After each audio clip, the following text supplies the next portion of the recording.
نشانیاں ہیں ان لوگوں کے لیے جو تقوی اختیار کرتے ہیں، جو بچنا چاہتے ہیں، سبحان اللہ۔ پہلے علم کی بات ہوئی، لیکن علم کافی نہیں ہوگا، کیونکہ ابھی آپ کے ذہنوں میں شاید سوال آیا ہو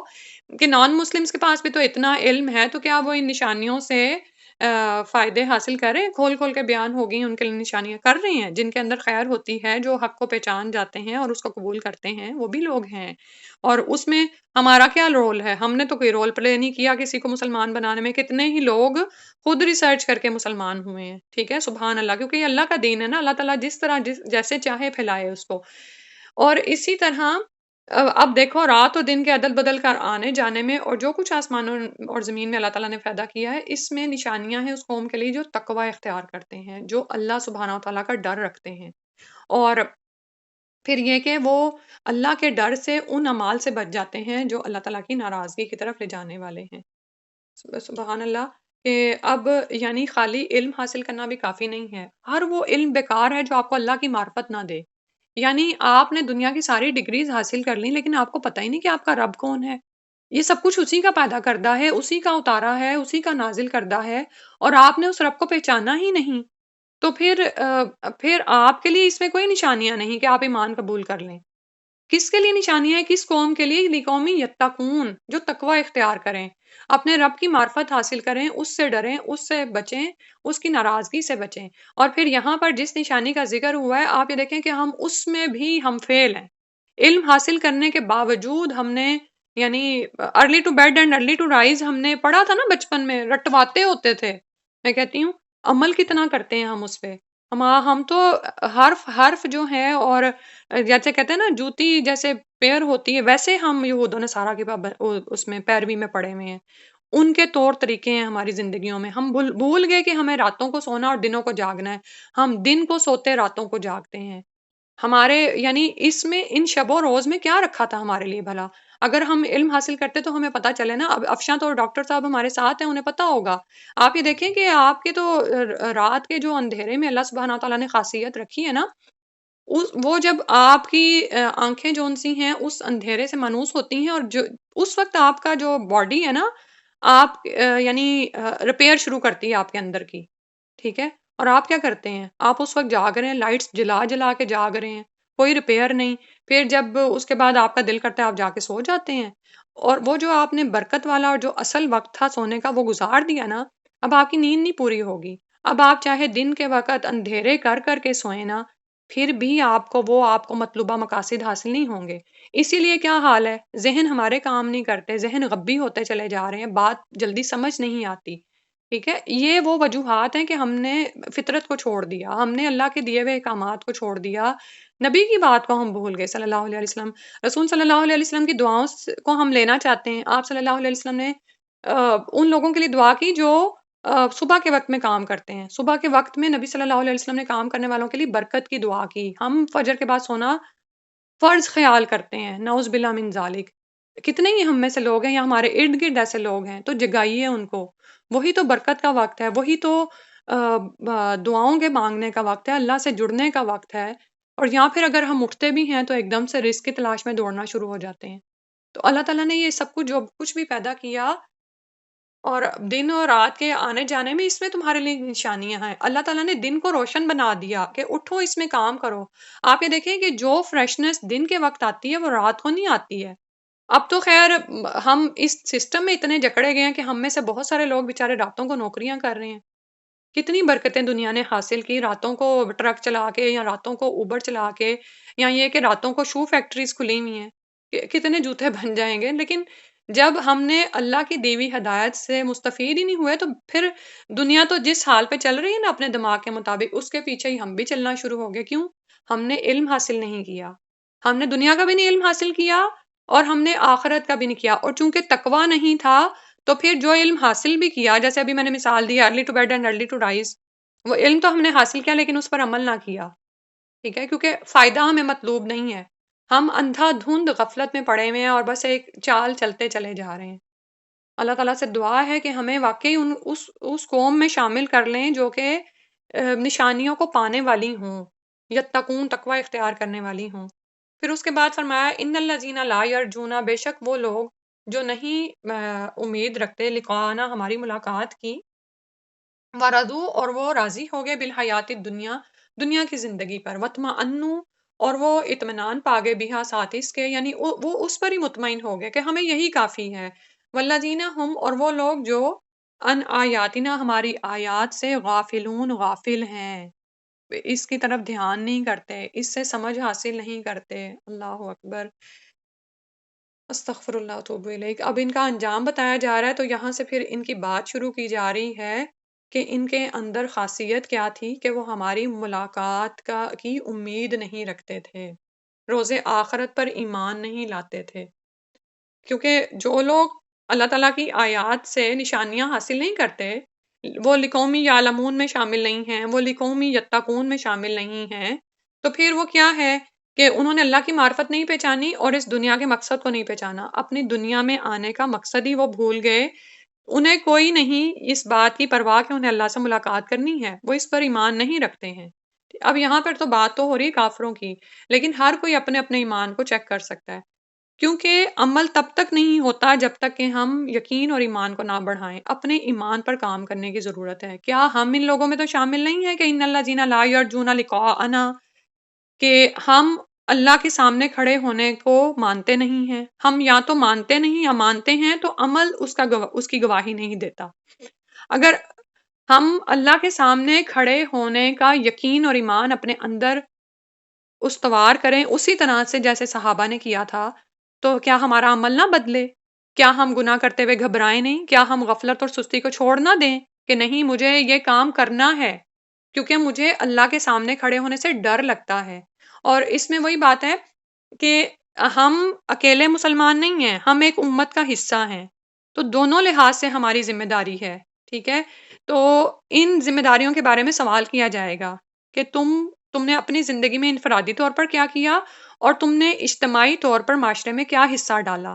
ٹھیک ہے؟ اب جب انسان کسی کے سامنے خود کو جواب دہ ہونے کا تصور کرتا ہے نا، پھر اس کا عمل بدلتا ہے، پھر وہ کھڑا ہوتا ہے، ٹھیک ہے؟ ہم کیوں نہیں کھڑے ہوتے؟ ہم کیوں نہیں اللہ کے حکموں پر عمل کرتے؟ ہم کیوں دنیا سے ڈر جاتے ہیں؟ ہمیں پردے کا کوئی حکم ملتا ہے ہم ڈرتے ہیں، ہمیں سود سے بچنے کا حکم ملتا ہے ہم ڈرتے ہیں، کیوں ڈرتے ہیں؟ اس لیے ان الذین لا یرجون لقاءنا، ہم نے اس ملاقات کی امید کو اپنے دلوں میں بسایا نہیں ہے۔ اگر ہم اس کو بسا لیں نا تو ہماری نمازیں اچھی ہو جائیں۔ میں نا یہ بات آپ سے تو میں کر رہی ہوں، لیکن میرے خود دل میں کتنے دن سے تھا کہ کیوں نہیں مجھے اللہ کے سامنے کھڑے ہونے کا تصور پختہ ہوتا۔ میں کہتی تھی کہ مجھے کوئی ٹپ مل جائے، وہ ٹپ مجھے آج ملی کہ آپ یہ دیکھیں کہ آپ کا کوئی بہت بڑا امتحان ہو نا اور آپ ایگزامینیشن سینٹر میں داخل ہو جائیں تو اب آپ کے دل کی کیا حالت ہوتی ہے؟ آپ کو تو جیسے کوئی چیز نہیں سوج رہی ہوتی، کسی بچے کا، کسی ماں کا، کسی باپ کا اس کو خیال نہیں آ رہا ہوتا، آپ کو بس یہ ہوتا ہے کہ میرے یہ 3 گھنٹے بہت اہم ہیں۔ یا اسی طرح آپ کی کسی بادشاہ سے ملاقات ہے اور آپ کو ایک بہت بڑے کام کی امید لگی ہوئی ہے، آپ کا کسی ادارے میں انٹرویو ہے، آپ کو ایک بڑے ڈالرز والی جاب ملنے والی ہے، اب آپ کی کیفیت کیا ہوگی؟ اس کیفیت کو محسوس کریں، اس کا تصور کریں، ہمارا کیا حال ہوتا ہے؟ اور چھوڑ دیں، آپ باہر نہیں جاتی ہیں، خاوند کے سامنے بعض اوقات حساب دینا پڑ جائے تو میں کہتی ہوں دل کو کچھ ہوتا ہے۔ ایک دفعہ کیا ہوا کہ مجھے یہ لگا تھا کہ میرے خاوند نے جو مجھے مال دیا وہ مجھ سے اس کی پوچھ نہیں ہوگی، میں نے کوئی حساب کتاب نہیں رکھا، اور تھوڑے ہی دن بعد انہوں نے پوچھ لیا، حالانکہ انہوں نے صرف سرسری سا پوچھا تھا۔ میں آپ کو بتا نہیں سکتی کہ میرے سے اس دن روزمرہ کے کام نہیں تھے ہو رہے جب مجھے یہ احساس ہوا کہ مجھے یہ حساب دینا ہے، اور میں نے حساب رکھا ہی نہیں تھا، میں نے وہ مال لگا دیا تھا اور مجھے نہیں پتا تھا، اور میں نے اس وقت پھر بیٹھ کے، شکر ہے کہ ابھی تھوڑے ہی دن گزرے تھے، میں نے بیٹھ کے سارا حساب کیا، حالانکہ میرے خاوند نے پوچھا نہیں دوبارہ، انہوں نے صرف ایک سرسری پوچھا تھا کہ بھئی وہ کتنے تھے پیسے اور کتنے رہ گئے اور کیا لگانا۔ لیکن واقعی اب میں سوچتی ہوں کہ اگر ہم اس تصور کو اپنے سامنے محسوس کریں، نماز میں بھی یہی تصور قائم کریں کہ ہم سننے والے کے، دیکھنے والے کے، قریب کے، مجیب کے، جواب دینے والے کے سامنے کھڑے ہوئے ہیں، تو ہماری دعاؤں میں بھی کتنی وہ آ جائے گی نا، خلوص آ جائے گا۔ اور ہوتا کیوں نہیں ایسا؟ وَرَضُوا بِالْحَیَاةِ الدُّنْیَا، دنیا کی زندگی پر وہ راضی ہو گئے، کافی ہے ہمیں یہی، سب کچھ تو مل گیا۔ جیسے اب لوگوں کا کیا حال ہے، بعض اوقات کیا ہوتا ہے کہ اگر وہ ترقی یافتہ ملکوں کی طرف سفر کرتے ہیں اور ان کو بہت وہاں پہ نعمتیں عطا ہو جاتی تو کہتے ہیں ہمیں تو ہمارے تو دل ادر چھٹ گئے، ہمیں تو سب کچھ مل گیا، اب اور کیا چاہیے؟ یعنی کہ دنیا کی زندگی پر راضی ہو گئے، وَاطْمَأَنُّوا بِهَا، اور اسی پر ہی مطمئن ہو گئے کہ کافی ہے، اب ہمارے بچوں کی بھی شادیاں ہو گئی، اب تو سکون آرام کے دن ہیں،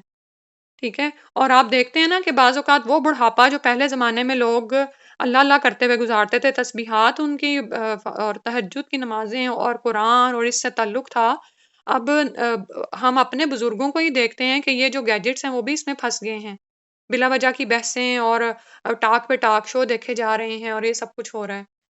تو یہ کیوں ہے؟ والذین هم عن آیاتنا غافلون، غافل ہو گئے ہیں ہم اللہ تعالیٰ کی آیتوں سے، نشانیوں سے۔ وہ بار بار ہوتی ہیں نا، بار بار دن نکلتا ہے، رات آتی ہے اور آسمان و زمین کو ہم بار بار دیکھتے ہیں تو کبھی بھی ہم اس میں نیا پن نہیں محسوس کرتے۔ تو ایک یہ چیز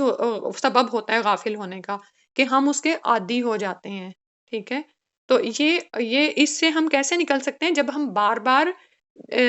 علم کی طرف بڑھیں اور اس میں سیکھنے کا شوق رکھیں۔ اور اسی طرح آپ یہ دیکھیں کہ وہ والی جو سورہ آل عمران کی آخری آیات روزانہ رات کو تلاوت کی جاتی ہیں، تہجد میں سنت ہے، تو اس میں بھی یہی ہمیں غور کرایا جاتا ہے نا کہ رات اور دن کے آنے جانے میں، اس کے اختلاف میں آپ یہ دیکھو تو صحیح کتنی ہی نشانیاں ہیں۔ اور وہ لوگ وہ غافل نہیں ہوتے ہیں تو وہ راتوں کو اٹھتے بیٹھتے اللہ کا ذکر کرتے ہیں، لیکن یہ غافل ہیں یہاں پر جن کی بات کی جا رہی ہے، تو پھر ان کا انجام بھی ویسا ہی ہے، وہ بھول گئے ہیں، وہ بھول گئے کہ اللہ سے جا کے ملاقات ہونی تھی اور اللہ سے اجر پانا تھا، تو ان کا انجام کیا ہوگا؟ اولئک مأواہم النار، یہی وہ لوگ ہیں کہ ان کا آخری ٹھکانہ، ان کا ماوا، جہاں پہنچنے کی جگہ ہے وہ نار ہے، بما کانوا یکسبون، ان اکتسابات کی بدولت جو وہ کرتے رہے، جو وہ دنیا میں کرتے ہیں اس کے مطابق ہی نعوذ باللہ وہ بدلہ پائیں گے۔ نہ تو وہ جواب دہی پہ یقین رکھتے تھے، اللہ پر ایمان نہیں تھا، روزے قیامت پر اللہ کے سامنے کھڑے ہونے کا یقین نہیں تھا،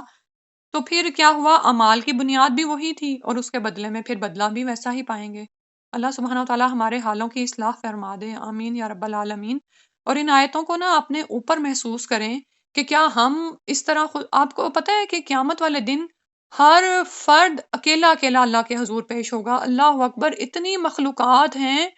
اور پوری کی پوری پیش کی جا رہی، امتوں کا گروہوں سے تو پوچھا جائے گا الگ الگ، ٹھیک ہے؟ وہ جیسے ابھی میں نے بتایا نا، انفرادی اور اجتماعی ذمہ داریاں ہوتی ہیں، ٹھیک ہے؟ ہر شخص جتنا زیادہ گروہی ذمہ داریوں میں ہے اتنا ہی وہ حساب دہ ہے۔ آج کل کے حالات میں بھی یہ بات آپ کو سمجھ آ جائے گی نا، پھر اس سے ہم جو ہے کہ ہم سے ہماری طاقت کے مطابق سوال ہے، جس حد تک ہم انفرادی طور پر اللہ کا تقوی اختیار کرتے ہوئے کام کر سکتے ہیں وہ کریں، اور اسی طرح اگر ہم کسی جماعت کا حصہ ہیں، جیسے ہم مسلم امہ کا حصہ ہیں، ون نیشن کا حصہ ہیں، تو ہم اس میں اپنی ذمہ داریاں کتنی ادا کر سکتے ہیں وہ محسوس کریں، وہ ادا کریں، کیونکہ اللہ کے حضور ہمیں اس کا جواب دہ ہونا ہے، بحیثیت مسلم امہ کے بھی اور بحیثیت فرد کے بھی، ٹھیک ہے؟ تو اس بات کو ہم محسوس کریں کہ ہم بادشاہوں کے بادشاہ کے سامنے کھڑے ہوئے ہیں، کوئی اس کے ہاں سفارش نہیں چلتی۔ سورت کا آغاز اسی طرح ہوا تھا نا، کوئی نہیں بچانے والا وہاں پر، کوئی بھائی بہن آگے نہیں بڑھے گا، بلکہ ہر ایک کو تو اپنی اپنی پڑی ہوگی، خامد تو اپنی بیوی بچوں سے بھاگے گا، بیٹے سے بھاگے گا، ماں باپ کو دور ہٹائے گا کہ آج میرے پاس کوئی نہ آئے، چھپے گا کہ میرے سے کوئی میرا عمل نہ مانگ لیں۔ تو امیجن کریں کہ وہاں پر ہم کس حال میں ہیں، اور ہم اللہ سبحانہ و تعالی ہمارے حالوں پر رحم فرما دے۔ اگلی آیت میں ساتھ ہی فرمایا ان الذین آمنوا، بے شک وہ لوگ جو ایمان لائے، وعملوا الصالحات، اور انہوں نے عمل کیے نیک، یہدیہم، ہدایت دے گا ان کو، ربہم، ان کا رب، ایمانہم، ان کے ایمان کے ساتھ، ان کا رب ان کی بوجہ ایمان کے ان کی رہنمائی کرے گا۔ سبحان اللہ، جو جو ایمان اندر آتا ہے نا اس طرح سے رہنمائی ملنا شروع ہو جاتی ہے، ٹھیک ہے؟ یعنی دیکھا آپ کی طرف سے جا رہا ہے، ابھی یہ جو علم تقوی یہ سب کچھ باتیں ہو رہی تھی نا، یہ تھالی میں رکھ کے پیش نہیں کر دی جائیں گی، پکا پکایا حلوہ نہیں ملے گا، اللہ تعالیٰ کرنے کو کر سکتے ہیں، کیا اللہ تعالیٰ اس بات پر قدرت نہیں رکھتے کہ مسلمانوں کو منظم کر کے ان کو باطل کے سامنے بھڑوا دیں، ان کو شکست دے دیں؟ نہیں، آپ کیا کر رہے ہو یہ دیکھا جائے گا، ایمان کیا ہے، عمل صالح کیا ہیں، پھر ان کا رب ان کو ان کے ایمان کی بدولت ہدایت دیتا ہے۔ اور پھر اسی طرح جب وہاں پر جنتوں کی طرف ہدایت، یہی راہ وہ راہ ہے نا جس کی طرف ہدایت دی جائے گی، تو پھر یہ جنتوں کے لے جائے گی، اور وہاں پر کیا ہے؟ نعمتیں ہیں، تجری من تحتہم الانہار، اس کے نیچے سے نہریں بہتی ہیں، فی جنات النعیم، ہمیشہ کی جنتوں میں، نعمتوں والے باغات میں، سبحان اللہ۔ اور یہ وہ چیز ہے جس کی انسان کوشش کرے، اس کے پیچھے لگ جائے، اس میں سبقت کرے، اسی کے لیے اپنی زندگی کو منظم کر لے، مستحکم کر لے، اس پر قائم ہو جائے کہ مجھے یہی چاہیے، لیکن اس کے لیے کیا ضروری ہے؟ ایمان اور عمل صالح، ٹھیک ہے؟ اور پھر یہ اعمال صالح جو ان سے ہیں وہ صرف آپ کی اپنی ذات تک نہیں ہے بلکہ معاشرے کے اندر ہے نا، ٹھیک ہے؟ تو اور یہ بنیاد جب آپ اٹھائیں گے نا تو پھر اللہ سبحانہ تعالیٰ آپ کے لیے ہدایت کے دروازے کھول دیں گے انشاءاللہ۔ لیکن اگر بنیاد ہی کمزور ہے، ایمان کمزور ہے، یقین نہیں آتا کہ یہ نعمتیں ملنی ہیں، اب یہ وعدے ہم سے کیے جاتے ہیں لیکن بعض اوقات ہم کیا دیکھتے ہیں کہ دنیا میں بھی مسلمان پٹ رہے ہیں، پتہ نہیں آگے بھی کچھ ملنا ہے کہ نہیں، نعوذ باللہ من ذالک، ایمان میں اس طرح کے شکوک آنا شروع ہو جاتے ہیں۔ پھر اس کے ساتھ ساتھ اعمال پہ بھی اثر پڑتا ہے، ٹھیک ہے؟ تو پھر جب اعمال بھی ایسے ہوتے ہیں، بنیاد ہی کمزور ہو جاتی ہے، تو پھر کیا ہوتا ہے؟ پھر ہدایت کے دروازے نہیں کھلتے ہیں، پھر تو گمراہی رہ جاتی ہے، بے راہ روی کی طرف انسان جاتا ہے، ٹھیک ہے؟ تو کیا کرنا ہے؟ اپنے ایمان پر کام کرنا ہے اور اپنے اعمال دیکھنے ہیں، اور سب سے بڑھ کر جو ہے اپنا اخلاق دیکھنا ہے، ٹھیک ہے؟ کہ آپ کے اعمال، آپ کے اخلاق ایسے ہوں کہ جس سے آپ کی ذات کو، قوم کو، معاشرے کو فائدہ پہنچے۔ اور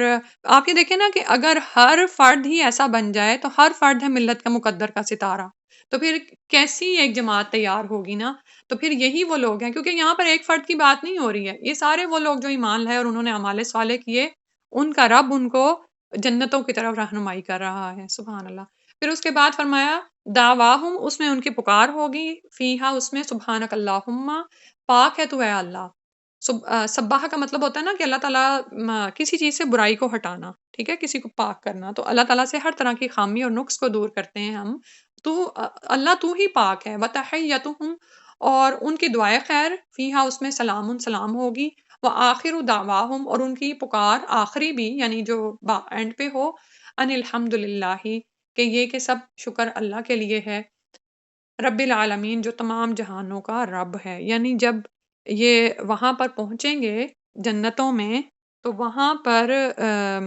آپ یہ دیکھیں کہ یہی ان کی پکار ہوگی کہ اللہ کی تسبیح بیان ہو رہی ہے، اور ان کی آپس میں بھی جو دعا اصلاح ہے وہ سلام ہی ہے، یہی وہ کلمہ ہے نا جو ہمیں دنیا میں سکھایا گیا، لیکن آپ یہ دیکھیں کہ ہم تو دنیا میں بھی نہیں اس پر عمل کرتے۔ بہت سے لوگ جو ہیں وہ علم رکھنے کے باوجود صرف یہود و نصارہ کی پیروی میں آپس میں کیا کہہ رہے ہوتے ہیں، ہیلو ہائے، اور اس میں بڑا فخر محسوس کرتے ہیں۔ 10 نیکیاں تو وہیں پہ ہی ہم مفت کی گوا دیتے ہیں نا، کیوں گوا دیتے ہیں؟ یقین نہیں نہ رہتا کہ یہ سب کچھ، یہ اس پر ہمیں بشارتے ہیں اور اس پر اجر و ثواب ملنے والا ہے۔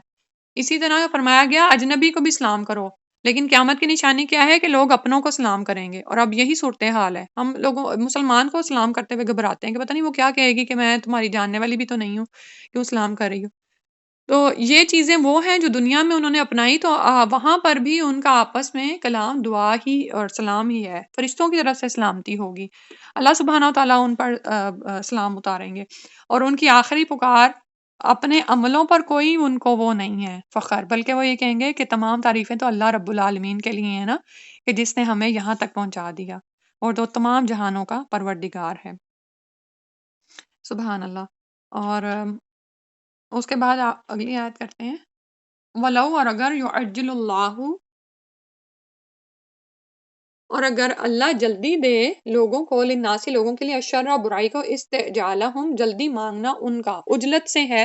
شروع میں الف سین تا جو ہے وہ باب سے ہے، اس کا مطلب ہوتا ہے مانگنا، طلب کرنا، تو جلدی مانگنا ان کا، بالخیری، بھلائی کو، لقضیہ، تو ضرور پوری کر دی جاتی، الیہم، ان کی طرف، اجلہم، ان کی مدت، مہلت عمل، یعنی ان کی موت آ جاتی، فنظروا، تو چھوڑ دیتے ہیں ہم، الذین، ان لوگوں کو، لا یرجونا، جو نہیں امید رکھتے، لقاءنا، ہماری ملاقات کی، فی طغیانہم، ان کی سرکشی میں، یا مہون، وہ بہکتے پھریں، ٹھیک ہے؟ تو اور اگر اللہ سبحانہ و تعالیٰ جلدی دینا چاہیں لوگوں کو ان کی برائی مانگنے پر، یعنی آپ یہ دیکھیں کہ انسان، بیسیکلی اس آیت کا مقصد، مطلب یہ ہے کہ انسان طبیعت کا ہی عجلت پسند ہے، اپنے لیے برائی کو بھی ویسے مانگتا ہے جیسے برائی مانگی جا رہی ہو، ٹھیک ہے؟ تو جیسے ہم جلدی جلدی بھلائیاں مانگتے ہیں نا کہ اللہ ہمیں یہ بھی عطا کر دے، وہ بھی عطا کر دے، اور جب ہم ڈپریس ہوتے ہیں اور ہمیں غصہ آتا ہے، نعوذ باللہ من ذالک، تو اپنے ہی بچوں کو نعوذ باللہ کچھ مائیں بد دعائیں دے رہی ہوتی ہیں، ٹھیک ہے، تو یعنی وہ چاہتی نہیں ہے یہ، لیکن عجلت میں اپنے بچوں کے لیے برائی مانگ رہی ہوتی ہیں۔ تو اگر اللہ سبحانہ و تعالیٰ لوگوں کے برائی مانگنے پر ان کو برائی بھی دینا شروع کر دیں، اللہ تعالیٰ کے فیصلے، اللہ تعالیٰ ایسا نہیں کرتے نعوذ باللہ، کیوں؟ کیونکہ اللہ تعالیٰ کے فیصلے تو حکیمانہ ہوتے ہیں، وہ تو حکمت سے بھرپور فیصلے کرتے ہیں، وہ لوگوں کے مطالبہ کرنے پر جلدی جلدی فیصلے کر کے ان کا فیصلہ نہیں کر دیتے۔ اگر اس طرح ہوتا تو برائیاں آپ دیکھیں کہ کیسے اتاری جاتی، حالانکہ انسان وہ چاہ نہیں رہے ہوتے۔ قریش مکہ کے لیے شان نزول ہے کہ حالت ان کی یہ تھی کہ آم، جب ان پر عذاب کی کیفیت آئی تو پھر کیا کرتے تھے کہ یعنی ہم پر موت ہی کیوں نہیں نازل ہو جاتی، ٹھیک ہے؟ تو اور لیکن اسی طرح جب نبی صلی اللہ علیہ وسلم ان کو عذاب کی خبر دیتے تو کہتے کہ ہم پر نازل کیوں نہیں ہو جاتا، تو اللہ تعالیٰ نے فرمایا لقضی الامر، لقضی علیہم اجلہم، ان کی مہلت عمر ہی ختم کر دی جاتی، یعنی ان کو فوت کر دیا جاتا۔ استغفر اللہ۔ تو اب اسی طرح ہم دنیا میں ہم دیکھتے ہیں کہ بعض اوقات بے صبری میں عجلت کرتے ہوئے ہم بھی کیا کرتے ہیں کہ لوگوں کے لیے بددعائیں مانگنا شروع ہو جاتے ہیں، ٹھیک ہے؟ یہاں بعض اوقات کیا ہوتا ہے کہ اپنے لیے انسان بددعا مانگ رہا ہوتا ہے، ٹھیک ہے؟ اب یہاں پر جیسے کافر لوگ کیا کہتے تھے آپ صلی اللہ علیہ وسلم سے کہ اے اللہ، اگر یہ قرآن برحق ہے، تیری ہی طرف سے ہے، تو ہم پر آسمان سے پتھروں کی بارش برسا دے۔ تو یہ دعا انسانوں کی تباہی کے لیے تھی نا، اور ان کی بربادی کے لیے تھی، تو اللہ تعالیٰ نے قبول نہیں کیا۔ حتیٰ کہ نبی صلی اللہ علیہ وسلم کو جب تکالیف آئی تھی تو آپ صلی اللہ علیہ وسلم بھی اپنی ازلی رحمت کے باعث بہت ہی وہ شفیق تھے، ازلی تو نہیں، یعنی ان کی طبیعت میں وہ رحیم تھے، تو انہوں نے بھی لوگوں کے لیے اس عذاب کا یا اس کا مطالبہ نہیں کیا۔ تو اللہ سبحانہ و تعالیٰ تو الحکیم ہیں، وہ لوگوں کے مطالبے پر جلدی جلدی حکم صادر نہیں کرتے، ٹھیک ہے؟ تو اللہ سبحانہ و تعالیٰ سے جب کوئی اچھی چیز طلب کی جاتی ہے تو وہ قبول فرماتے ہیں، اور اسی طرح اگر اللہ تعالیٰ نعوذ باللہ لوگوں کی بددعائیں بھی قبول کرنا شروع کر دیں تو پھر تو دنیا میں کوئی بھی قائم باقی نہ رہتا، ان کا تو مدت عمل ہی ختم کر دی جاتی نا، یعنی ان کو موت دے دی جاتی۔ تو اللہ تعالیٰ نے فرمایا کہ ان کا تو حال ہی یہ ہے کہ یہ ماننے والے بھی نہیں ہیں، الٹا عذاب کو جلدی مانگتے ہیں۔ تو فنظر الذین لا یرجون لقاءنا، تو وہ لوگ جو ہماری ملاقات کی امید نہیں رکھتے، ان کو آپ چھوڑے رکھیں فی طغیانہم یعمہون، کہ وہ اپنی سرکشی میں بہکتے رہیں، ٹھیک ہے؟ اب یہاں سے ہم سیکھنے کی ایک اور بات پتہ چل گئی کہ بعض اوقات دل میں یہ خیال آتا نا کہ باطل کیوں اتنے غالب آیا ہوا ہے اور اتنا سر چڑھ گیا ہے، تو یہ دراصل فی طغیانہم یعمہون، یہ اپنی سرکشی میں بہکتے پھریں، یعنی یہ آگے سے آگے بڑھتے چلے جائیں نعوذ باللہ من ذالک، اور اسی حال میں ان کو موت آ جائے، ان پر حجت تمام ہو جائے، اس کا ایک یہ مطلب بھی ہو سکتا ہے، ٹھیک ہے؟ تو اب یہاں پر آپ یہ دیکھیں کہ قریش مکہ کو بھی کس کس طرح سے جو ان سے یہ مہلت عمل دی گئی تھی، کس کس طرح سے انہوں نے نبی صلی اللہ علیہ وسلم کو ستایا، اور مکی زندگی کے تمام ادوار میں وہ یہی کرتے رہے، اس کے بعد مدنی دور میں بھی پیچھے آتے رہے، لیکن اللہ سبحانہ تعالیٰ کی اپنی سنت ہے، وہ الحکیم ہے اور اس حکمت کے مطابق ہی فیصلے فرماتے ہیں۔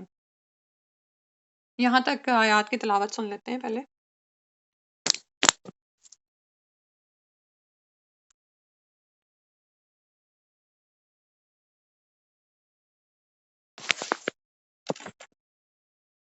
بسم اللہ الرحمن الرحیم، الف لام را،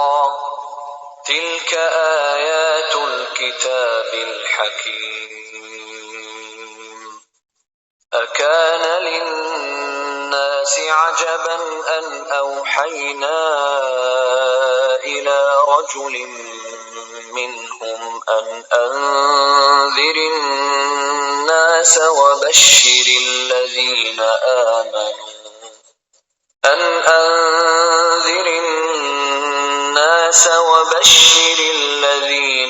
آمنوا ان لهم قدم صدق عند ربهم، قال الكافرون ان هذا لساحر مبين، ان ربكم الله الذي خلق خلق السماوات والأرض في 6 أيام ثم استوى على العرش يدبر الأمر ما من شفيع إلا من بعد إذنه ذلكم الله ربكم فاعبدوه أفلا تذكرون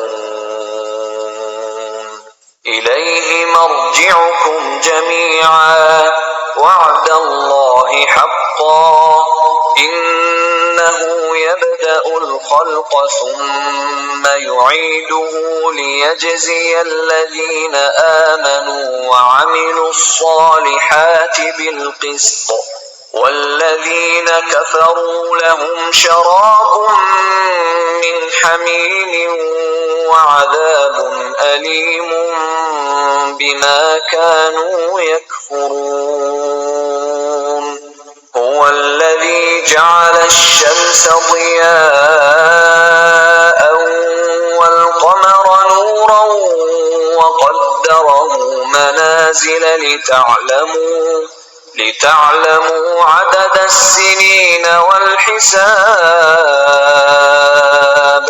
ما خلق الله ذلك إلا بالحق يفصل الآيات لقوم يعلمون إن في اختلاف الليل والنهار وما خلق الله في السماوات والأرض لآيات لقوم يتقون إن الذين لا يرجون لقاءنا ورضوا بالحياة الدنيا واطمأنوا بها والذين هم عن آياتنا غافلون أولئك مأواهم النار بما كانوا يكسبون إن الذين آمنوا وعملوا الصالحات يهديهم ربهم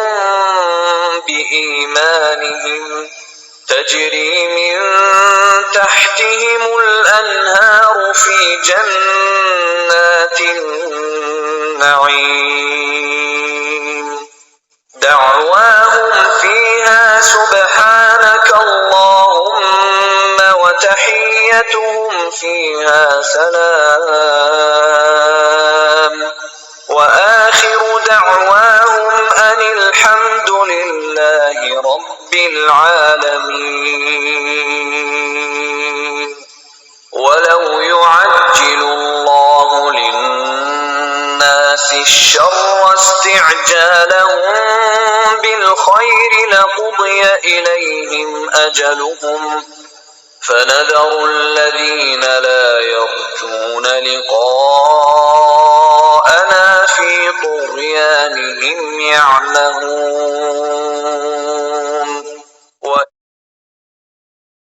آخری آیت پہ ریفلیکشن میں سوچ رہی تھی کہ جیسے یعنی اس بات میں تو کوئی شک ہی نہیں ہے کہ اللہ سبحانہ و تعالیٰ کی ہستی حیٌ قیوم ہے اور وہ سمیع بصیر ہے. وہ یہ بھی دیکھ رہے ہیں کہ حق کس حال میں ہے اور باطل کس حال میں، لیکن لوگوں کی خواہشوں پہ، ان کی دعاؤں پہ، اس پر اللہ تعالیٰ فیصلے نہیں فرماتے. ٹھیک ہے، اللہ تعالیٰ کی اپنی سنت ہے، وہ الحکیم ہے اور اس حکمت کے مطابق فیصلے کرتے ہیں. ہم حکمت تلاش کر سکتے ہیں، اور جیسے پریزنٹ سینیریو کے حوالے سے میرے ذہن میں خیال آ رہا تھا کہ اللہ جانے اللہ تعالیٰ ان واقعات سے کتنوں کو حق کی طرف لائیں گے. حق حق ہو جائے گا اور باطل باطل ہو جائے گا، اور باطل نے جتنا زور پکڑنا ہے، جیسے فی طغیانہم یعمہون، اپنی سرکشی میں بہکتے پھریں. آپ یہ دیکھیں، یہ طغیان جو ہوتا ہے نا، طغیانی ہم کس کو کہتے ہیں؟ جو دریاؤں میں، سمندروں میں آتی ہے کبھی، تو لہریں کیسے بے قابو ہو کے باہر تک آ رہی ہوتی ہیں، حتیٰ کہ اگر کوئی غافل باہر ہو تو وہ بیچارہ ڈوب کے مر بھی جاتا ہے. تو بالکل اسی طرح اندھا دھند اپنی عمہا کا ایک مطلب آپ کو یاد ہے نا کہ ہم نے جو دل کے اندھے ہوتے ہیں،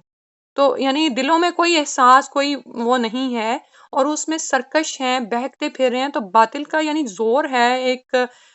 طوفان ہے جو دکھایا جا رہا ہے نا، اور اس میں اللہ سبحانہ تعالیٰ کی کیا حکمتیں ہیں، اللہ تعالیٰ کیسے اپنی سوئی ہوئی امت کو یعنی قوم کو جگانا چاہ رہے ہیں، کتنے لوگ حق کی طرف آئیں گے اور کتنے باطل سے جا ملیں گے، اور یعنی یہ ہے نا کہ دودھ کا دودھ اور پانی کا پانی ہونے والا معاملہ جیسے ہوتا ہے۔ اور پھر یہ کہ بحیثیت امہ کے ہم دیکھیں تو ہمیں ہلایا جا رہا ہے کہ کہاں تم انفرادی چیزوں میں ہی پھنس گئے، حیات دنیا پہ ہی راضی ہو کے اور مطمئن ہو بیٹھے، یا یہ کہ اپنی نمازوں پہ ہی بس مطمئن ہو گئے۔ بحیثیت امت تمہارا کیا کردار ہے، اس میں تو جاگو، کیا کر رہے ہو، کہاں سو رہے ہو۔ تو اللہ سبحانہ تعالیٰ سے دعا ہے کہ ہم سب سے قبول فرما لیں، جو کچھ ہم نے سیکھا ہے اس کے مطابق عمل کرنے کی توفیق عطا فرما دیں، اور اس کو دوسروں تک لے جانے کی توفیق دیں۔ اور تھوڑی سی خوشخبری ہے خاص طور پر ان لوگوں کے لیے، کیونکہ آج جب میں یہ سورہ تیار کر لے رہی تھی تو مجھے ایسا لگا جیسے میں کوئی آخری پاروں کی صورت تیار ہو رہی ہے نا، تو کیونکہ میرا ذہن کہیں اور تھا، تھوڑا سا عام سا چل رہا تھا،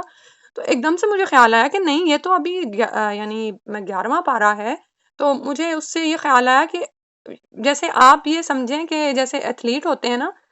تو شروع میں ان کے لیے ایک اسٹیمنا بلڈ کرنا مشکل ہوتا ہے، لیکن ایک دم جب بعد میں جب وہ ایک راہ پہ چل پڑتے ہیں نا، تو پھر تو بھگ ٹوٹ وہ ختم ہو جاتا ہے کام جیسے نا۔ تو یہ خوشخبری ہے آپ لوگوں کے لیے کہ 10 پارے آپ ایک منزل سے گزر آئے ہیں جیسے نا، 1/3 سے آپ تو آگے کا سفر اللہ تعالیٰ آسان فرما دیں۔ شروع میں جو ہے نا ایک وہ تمہید سی بنائی جا رہی تھی، قوموں کے حوال اور وہ سب کچھ، اس کے بعد اب ایسے لگتا ہے جیسے آہستہ آہستہ سارا کچھ جلدی جلدی جلدی جلدی نا، اور اسی طرح انشاءاللہ تعالیٰ اللہ تعالیٰ آپ کے لیے آسان کر دے گا یاد کرنا بھی، اور اس کی پھر سمجھ کا کام بھی انشاءاللہ، اور تفسیر بھی۔ اور دوسرا یہ ہے کہ قرآن کی آیات کی تلاوت جب ہو رہی ہو تو خاص طور پر اس وقت بھی آپ نا آیات پر نظر رکھا کریں اور الفاظ پر فوکس کیا کریں کہ کتنے الفاظ کا ترجمہ مجھے آلریڈی آتا ہے، اور تھوڑا سا ہی کام رہ گیا تو پھر انسان کو ایک تسلی ہوتی ہے کہ ہاں باقی بھی انشاءاللہ یاد ہو جائے گا، ٹھیک ہے۔ تو اس وقت یہ نہ سوچا کریں کہ اچھا اب تو تلاوت چل رہی ہے، لیکچر ختم ہو گیا، نہیں، وہ تلاوت میں غور کیا کریں کہ کتنا اب قرآن مجھے سمجھ آ رہا ہے یہاں سے نا۔ اور ایک آخری پیغام جو میں نے کل بھی شاید دیا تھا کہ جتنا جتنا کام مل جاتا ہے نا، اور جو جو نعمتیں ہمیں حاصل ہو جاتے ہیں، ذمہ داری بھی اتنی ہی بڑھ جاتی ہے۔ تو آگے بڑھیں اور تھوڑے چھوٹے پیمانے پر چاہے شروع کریں، لیکن قرآن کی سمجھ کا کام شروع کریں، خالی اس کو پڑھانے کا یا گرامر کا نہیں، بلکہ چھوٹی چھوٹی صورتوں سے شروع کر لیں کہ ابھی کسی کو بتا دیا، کبھی کسی کو بتا دی صورت، ترجمہ یاد کروائیں ان کو، یاد نہ کروائیں تو کم از کم ان کو انڈرسٹینڈنگ دے دیں انشاءاللہ، ٹھیک ہے۔ اللہ سبحانہ تعالیٰ ہم سب کا حامی و ناصر ہو اور ہم سب سے قبول فرما لے۔ سبحانک اللہم و بحمدک، نشہد ان لا الہ الا انت، نستغفرک و نتوب الیک۔ السلام علیکم ورحمۃ اللہ۔